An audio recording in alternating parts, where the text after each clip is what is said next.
دنیا کے آخری کناروں تک جماعتوں نے پہنچ کر اذانیں دی ہیں، نمازیں پڑھی۔ ناروے کے اوپر ہے North Pole end of the world, جہاں آگے آبادی ختم ہے، پانی ہے۔ تو ہم گئے ناروے پچھلے سال، تو اس سے پچھلے سال، تو میں نے وہاں کے ساتھیوں سے کہا بھائی میں نے وہاں جانا ہے۔ وہ کہنے لگے ہم تو یہاں رہتے ہیں، ہم وہاں کبھی نہیں گئے، تو آپ نے کیا کرنا ہے؟ میں نے کہا ادھر جا کے اذان دینی ہے، نماز پڑھنی ہے، دعوت دینی ہے۔ اللہ کے نبی کی بات ہے کہ دنیا کے آخری کنارے تک اللہ میری بات پہنچائے گا۔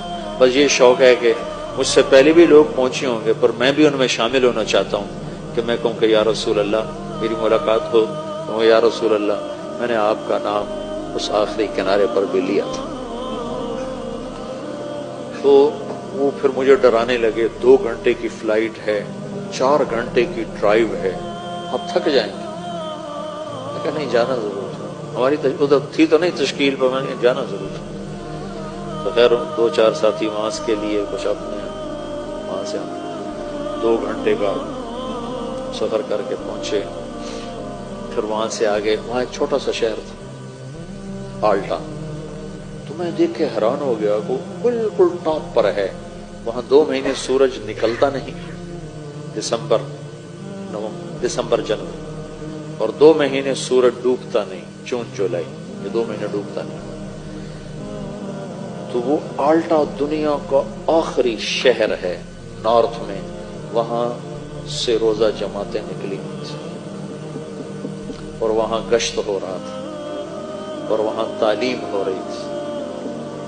کون تھے وہاں؟ صومالیہ کے مسلمان۔ صومالیین جب نکلے تو مائگریٹ ہوئے تو مختلف جگہوں پہ آباد ہوئے۔ صومالیین مسلمان، انہوں نے وہاں مسجد بنائی بڑی خوبصورت چھوٹی سی، وہاں سے روزہ جماعت 3 دن کی جماعتیں نکل رہی تھیں، گشت ہو رہا تھا، تعلیم ہو رہی تھی۔ انہوں نے ہمیں گاڑیاں ہو گئی تھی، میرے سامنے بیٹھا، کیا تو میری سن، تو ادھر کیا دے، تو یہاں ٹیچر بن کے بیٹھا ہے کہ میری سننے بیٹھا؟ اچھا پھر میری سن۔ تو وہاں سے انہوں نے ہمیں اپنی گاڑیاں دی، تو ہم وہاں سے 4 گھنٹے مسلسل چلے، اور آخری کنارے پر ایک گاؤں ہے چھوٹا سا، جس کی 1,500-2 ہزار آبادی۔ تو اس میں جو پہلا مسلمان ہمیں ملا، اس نے کہا میرے 10 دن تبلیغ میں لگے ہو۔ پھر وہاں سے ہم آگے 1.25 گھنٹے کا آگے سفر تھا، اس گاؤں سے آگے 1.25 گھنٹے کا سفر تھا۔ تو اس وقت کوئی رات کے 12 بج رہے تھے اور سورج ابھی کھڑا تھا، 4 اگست تھا، تو اگست میں سورج ڈوبنا شروع ہو جاتا، تمہارے پہنچتے پہنچتے سورج ڈوب گیا۔ تو پتہ چلا کہ 25 منٹ کے بعد سورج نکل آئے گا، صرف 20 منٹ اس نے ڈوبنا ہے، پھر نکل آنا ہے۔ تو 20 منٹ میں ہم نے مغرب بھی پڑھنی ہے، عشاء بھی پڑھنی ہے، فجر بھی پڑھنی ہے، تینوں نمازیں پڑھنی۔ کیونکہ ٹائم ہی تھوڑا، اتنی 20 منٹ کی رات تھی، پہلے تو سورج چل رہا تھا، ہم پہنچے تو سورج ڈوب گیا۔ اب وہاں سے پتہ چلا، وہ جو ہمارے ساتھ تھا، وہ جس کے 10 دن لگے تھے، کہ یہ 20-25 منٹ بعد سورج باہر نکل آئے گا۔ تو خیر اتنی شدید ٹھنڈ اور سرد ہوا، میں نے ایک مفلر سا لپیٹا اور گاڑی سے نکل کے دوڑ لگائی۔